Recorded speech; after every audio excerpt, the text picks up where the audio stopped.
এই আপনারা দেখেন এই জামাতের শিবিরের ছাত্র শিবিরের রাত্রে 11টা বাজে কবিলউদ্দিন জামে মসজিদের ভিতরে ক্লাস 8-এ পড়ে। ক্লাস এই যে দেখেন এই শিশু বাচ্চা এই দেখছেন এই আকারে ক্লাস 9-এ পড়ছে, 9-এ পড়ে দেখেন এই থাকা কথা ছিল তার ফ্ল্যাট টেবিলে, কিন্তু ওখানে আছে কবিলউদ্দিন বিশ্ববিদ্যালয় জামে মসজিদের প্রাঙ্গনের ভিতরে। রাত্রে 11টা বাজে কিভাবে জানি না, রাত্রে 11টা বাজে আপনার কবিলউদ্দিন জামে মসজিদের ভিতরে তারা অবস্থান করেছে এটা আমরা জানি না। এই দেখেন এই আপনারা এই দেখতেছেন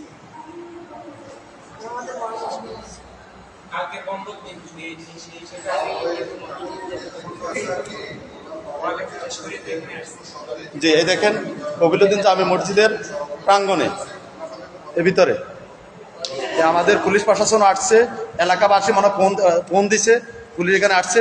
দেখেন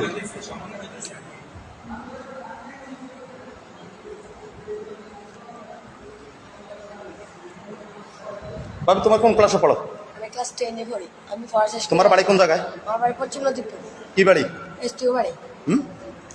পড়া শেষ করে আসছি। লালমিয়া ব্যাপারী বাড়ি। এসটি বাড়ি। তুমি তো এখন ঘুমিয়ে থাকার কথা ছিল না, আমাদের তুমি এই সময় এই কলেজে আমি মসজিদে তোমার গাড়ি তোমার লাইগাড়ি তোমার এই মেয়েদের সঙ্গে পড়ার কথা ছিল। আমি আমাকে জানা আসছি। আমাকে জানা আসছো, ঠিক আছে ওকে।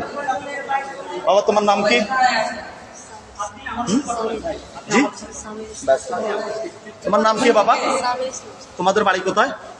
বাড়ি লতিফপুর। হ্যাঁ লতিফপুর। কোন লতিফপুর? পশ্চিম লতিফপুর। কোন পশ্চিম লতিফপুর কোন জায়গায় বলে? আজরে বিদেশ। তোমাদের বাড়ি কি বাড়ি? এসিফাটের বাড়ি। হ্যাঁ এসিফাটের বাড়ি। ইয়াসিন পাটার বাড়ি। তুমি কোন ক্লাসে পড়ো? নবম। তোমার আব্বার নাম কি? আব্দুল জলিল। হ্যাঁ আব্দুল জলিল। আব্দুল জলিল। তোমার মা বাবা জানে এখানে তুমি আসছো? আজকে রাত্রে 11টা বাজে তুমি তখন শোয়ার কথা ছিল। জানে। হ্যাঁ সবাই এখানে তো বলে আসছে, সবাই যদি না বলতো তাহলে তো এখানে সবাই আসতো। এখানে তো বলার পরে আসছে, এখানে তো সবাই বলছে তারপর আসছে এখানে। না হলে তো এখানে কেউ উপস্থিত হতো, এমন তো কেউ নাই।